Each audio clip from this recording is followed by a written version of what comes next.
Accepter une candidature au niveau national ou européen, c'est aussi important pour une ville, un département, une métropole, et puis une région comme la nôtre. Je crois que l'investissement et la représentation de la Provence doit être aussi une voix portée au Parlement européen. Et avec mes amis, nous avons pensé que Bernard Assaut et moi-même pouvions porter cette voix au niveau européen. Ça se déroule comme toutes les campagnes, il faut faire du terrain, il faut l'expliquer. On a un joli programme, on a une tête de liste inattendue, mais qui donne envie aussi de progresser, parce que l'Europe pour nous, on n'est pas contre l'Europe, et on n'est pas non plus pour plus d'Europe, on est pour mieux d'Europe. Et je crois que c'est ce que nous essayons de décliner tout au long de notre campagne. Pourquoi nous voulons nous investir et pourquoi la voix de la France est importante au niveau du Parlement européen. Alors comment vous vous différenciez justement d'une liste comme Renaissance qui porte vraiment une Europe peut-être plus intégrée? Quelles sont vos principales différences? Déjà la différence, c'est qu'on a un programme qui est débattu depuis 2 mois. Contrairement à d'autres listes qui n'en avaient pas. Ensuite, on a une tête de liste qui est François-Xavier Bellamy, qui porte les valeurs de notre famille politique, de la droite et du centre, qu'on avait oubliées et qu'on essaie de nous faire oublier. Et donc nous avons une tête de liste que nous montrons. On n'a pas honte de le mettre sur les affiches et on ne met pas d'autres personnalités politiques sur nos affiches. On met notre tête de liste et on met aussi les propositions que nous avons pour la France dans cette Europe. Alors les différences, c'est que nous ne voulons pas sortir de l'Europe. Nous ne voulons pas casser l'Europe, contrairement à d'autres, mais nous ne voulons pas non plus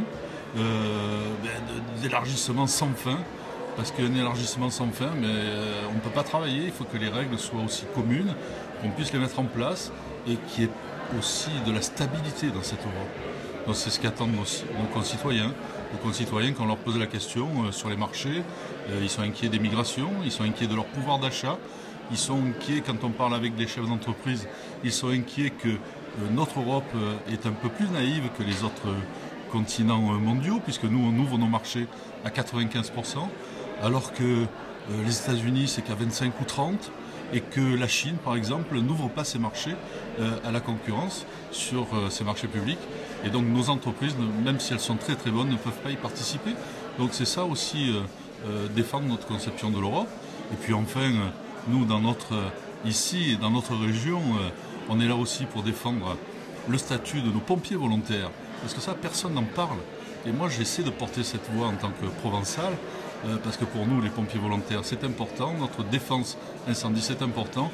Et depuis qu'il y a une directive de 2003 sur les travailleurs et qu'il y a eu un arrêt de la Cour de justice européenne, eh bien notre statut, notre défense incendie risque d'être malmenée. Et c'est là qu'il faut qu'on soit unis et qu'on mette en place une nouvelle directive sur la citoyenneté et sur le volontariat pour qu'on puisse défendre nos pompiers volontaires. Vous vous étiez battu pour le statut des travailleurs sur les chantiers navals. Est-ce que l'Europe, là aussi, peut agir plus fortement pour gérer la cohérence européenne? Là, c'était une bataille franco-française. C'était une bataille par rapport à une interprétation d'un texte par la sécurité sociale des marins embarqués, l'ENIM, mais parce que ces règles-là étaient spécifiques à la France et elles n'avaient pas cours dans d'autres pays européens qui nous sont voisins, comme l'Italie, avec son chantier naval à Gênes, ou comme l'Espagne, avec son chantier naval à Barcelone.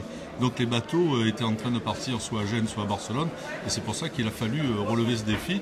Et donc plus au niveau national, mais au niveau international, nous revendiquons la réciprocité et une stabilité dans les règles de la concurrence.